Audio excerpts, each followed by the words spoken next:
Cabin mate 24 hours study hall and work space mobile app download చేసుకుని ఇప్పుడే మీ cabin book చేసుకోండి.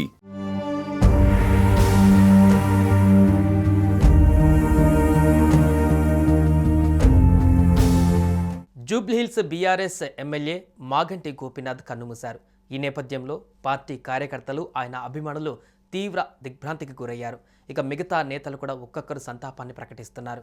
ఇక గతేడాది ఎన్టీఆర్ విగ్రహావిష్కరణ కార్యక్రమంలో మాగంటి గోపీనాథ్ పాల్గొన్నారు. ఈ సందర్భంగా ఆయన మాట్లాడుతూ ఎన్టీఆర్తో తనకున్నటువంటి అనుబంధాన్ని పంచుకున్నారు. 1982లో ఎన్టీఆర్ తెలుగుదేశం పార్టీని స్థాపించిన నాటి నుంచి తాను ఆయన వెంటే నడిచానని అన్నారు.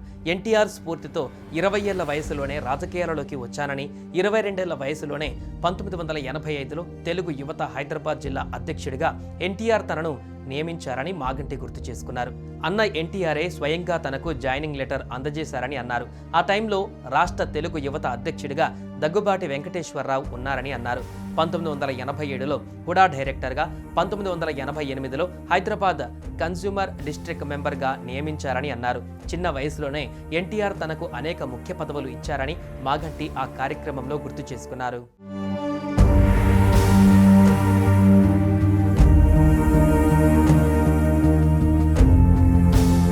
టీడీపీతో రాజకీయాలలోకి అడుగుపెట్టిన మాగంటి గోపీనాథ్ తెలుగుదేశం పార్టీలోను, బీఆర్ఎస్ పార్టీలోను కీలక పదవులు చేపట్టారు. 1985 నుంచి 1992 వరకు తెలుగు యువత రాష్ట్ర అధ్యక్షుడిగా పనిచేసిన మాగంటి 1987, 1988లో హుడా డైరెక్టర్గా పనిచేశారు.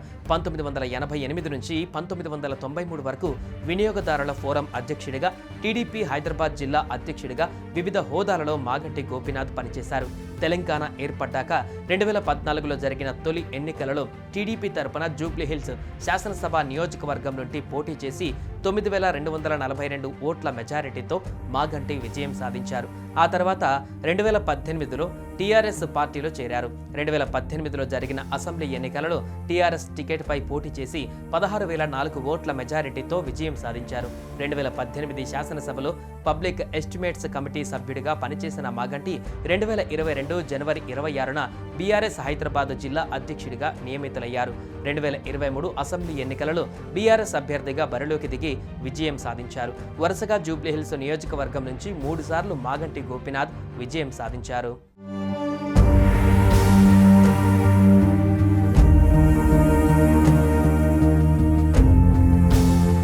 మాగంటి ఆరోగ్యం క్షీణించడానికి ఆయన అనుచరుడు మహమ్మద్ సర్దార్ ఆత్మహత్యనే కారణంగా చెబుతున్నారు. సర్దార్ ఇంటిపై నుంచి దూకి జూన్ 4న చనిపోయాడు. దీంతో మాగంటి గోపీనాథ్ మనస్తాపం చెందారని అంటున్నారు. నిద్రాహారాలు మానేసి సర్దార్ గురించే ఆలోచించడం మొదలుపెట్టారని అంటున్నారు. అనుచరుడు మరణం ఆయన మనసును బాగా కదిలించింది. సర్దార్ ఆయనకు కుడిభుజంగా ఉంటూ పార్టీ కార్యక్రమాలలో యాక్టివ్గా పనిచేసిన వ్యక్తి. మాగంటి గోపీనాథ్ మహమ్మద్ సర్దార్ అంతిమ యాత్రలో కూడా పాల్గొన్నారు. అప్పటికే ఆయనకు కిడ్నీ సమస్య కూడా ఉంది. దీంతో జూన్ 5న ఛాతీ నొప్పి రావడంతో కుటుంబ సభ్యులు ఆయనను గచ్చిబౌలిలోని ఏఏజీ ఆసుపత్రిలో చేర్పించగా చికిత్స పొందుతూ ఈరోజు ఉదయం 5:45 తుది శ్వాస విడిచారు.